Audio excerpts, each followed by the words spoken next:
Ir štai čia jūs matote, kas atsitiko Po potvino. taip. Panevėžyje. Čia yra tikrai, įsivaizduokite, kad čia yra labai užsemti daržai.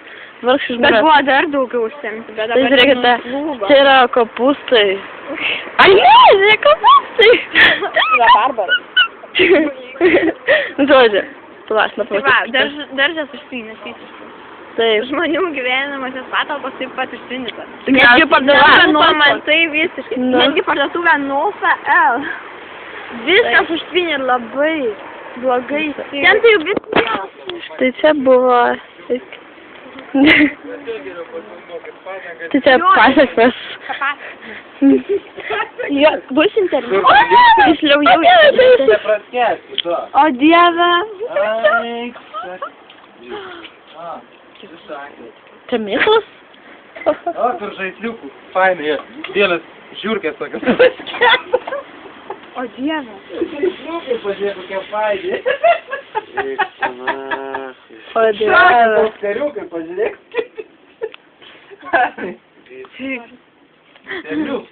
Viskas kęstas, lėtum, blė. Gerai, kad išvažiavau, o blimbus, štaką būdara. Filmuoji. Visas Čia, štai čia vienų žmonių garažas. Kavoliukai yra. Tai yra šakės virš viską. Grandinėlių patik nori.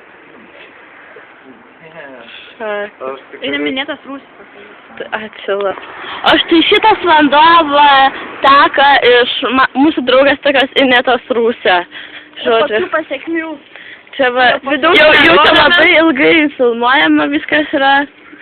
Ne, norėjau pasakyti, labai ilgai tas, kas? Pumpavo. Ai, žodžiu, ir čia žiauru. Tai dabar ta gatvė tokia, jau šiek tiek, kai vandens jau nebėra. Čia vandens jau nebėra ir Bet buvo štai iki kelių, tai kaip jie atrodo. man netgi būtų užsiėmę. Taip, vandens buvo iki kelių, žiauru čia buvo, dabar atsidėti, kad čia yra sausa ir mes galime eiti. Tai yra būzi inkariukai. Čia, uždėmesi, čia buvo Tauras? Jusė?